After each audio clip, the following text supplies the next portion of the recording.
How long have you been a high school guidance counselor? I've been counseling. So I've been at Providence for 5 years. And I think before that, I spent some time at Kernan Middle School, and then I spent some time over at Moncrief and at Rains.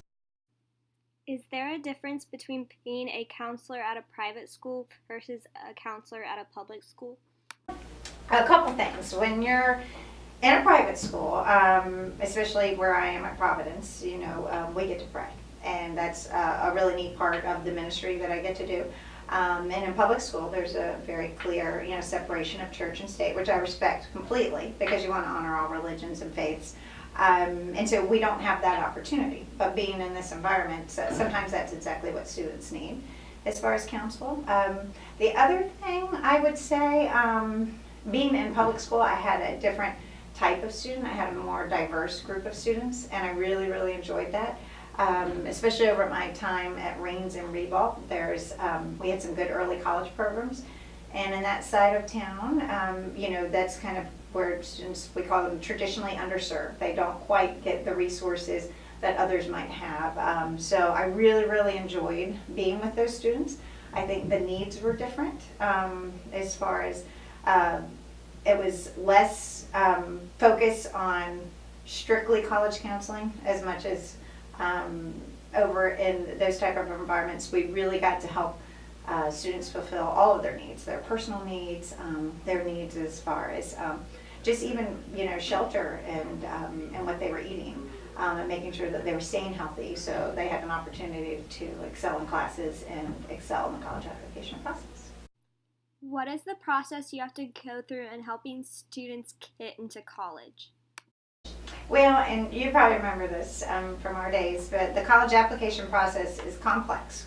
But it's not as difficult as people, I think, feel it's going to be going into it. When you first think of colleges, there's a big fear that it's so competitive and we're never going to get in. But I think they've made it much more manageable, and we really try to educate the parents as early as possible on exploring the best fit for their students. So there's some that are highly selective. There's some that are a little bit more of a match, meets your needs, and then there's some probable, which we call safety schools. So we try to make sure in the college application process that the students have, I like to say, as many opportunities as we can, and then by May 1st, which is the universal acceptance date, they can go through and weigh the pros and cons. It could be how far away you are from home. It could be what type of programs the school has. It could be budget versus in-state and out-of-state. So really it's more of a matter of educating the student, educating the parent, and letting them make informed decisions. One thing Miss Munego and I, she's my co-counselor, very important to us is that we make sure that the family knows that the student is in the driver's seat. By senior year, there should be a little bit of independence, and there should be self-advocacy and autonomy, and we want students to really embrace that part of their personality. So we like the student to be in the driver's seat, and we say the parents are right there in the passenger seat and we're in the back seat, go left, go right. But we do feel this is a time for them to really show college readiness. So in the application process, by senior year, we like to let them lead quite a bit, and hopefully at that time they've been informed to make those decisions. How has this process changed throughout the years? There are so many changes, Hannah, I can't even tell you. It's just even the state of Florida, they started up with what's called the SSAR. So students 3 years ago, I would just send a transcript for. Now, University of Florida, FSU, FAU, and Florida Poly, now they do what's called self-reporting, self-academic reporting. So students will go in and report their own grades. There's always been the Common App, but with the Common Application that goes to 500 different schools, they had, a year where their service went down a little bit. So a marketing company came up with a different application that just started this year called the Coalition Application. And the University of Florida has adopted that. So these are changes just even since I've been with you. So every year we try to counsel, but we make sure that we throw the caveat out there that things will change next year. Without a doubt, the only, steady thing that we know is that change is coming. So every year, usually over the summer, we try to really research the new policies. So there's self-reporting. And then also what our college is looking for, that can be a lot different. We are noticing less of a focus on GPA and less on test scores, and that's coming from the Ivies on down. They're noticing that students have been a little superficial and a little narcissistic, and not in a bad way, but it's how can I build a resume versus how can I really lead and serve.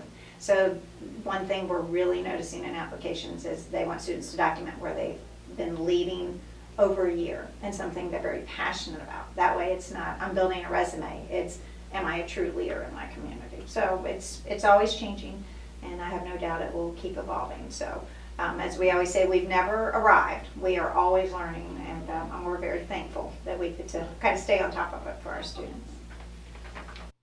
What colleges have you noticed are the most popular that students want to attend?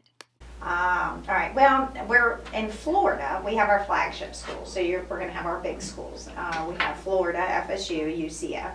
A lot want to go to Florida because of our state university system. It's probably the most selective.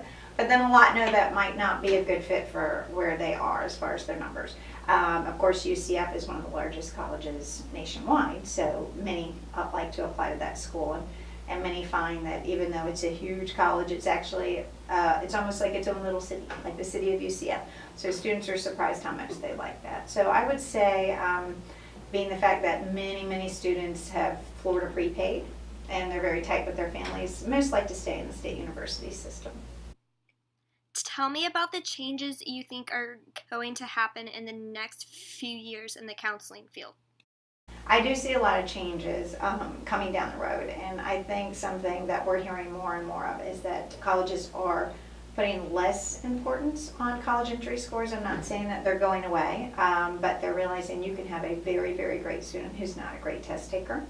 And not only that, a great test taker doesn't mean that they're going to contribute to the campus, and to the higher learning environment. There's the social aspect. There's the leadership qualities. There's many other things that colleges are looking for. We call them fair test schools, so there's a lot of colleges that are saying that it's test optional. Stetson University, Jacksonville University. Many colleges are saying you can turn in your test scores if you'd like, or we can review you without tests. So it's very freeing for my students that might be extremely bright and they just get test anxiety, and I love that option for them. And as I was saying earlier, there's a huge group of colleges, especially I want to say all of my Ivies coming on down, that are saying they don't want resume builders anymore. But we've had that. They want to see someone have something that they're good at, taking that passion, putting it in the community, and making it last, for at least a year, just something very meaningful rather than building a resume.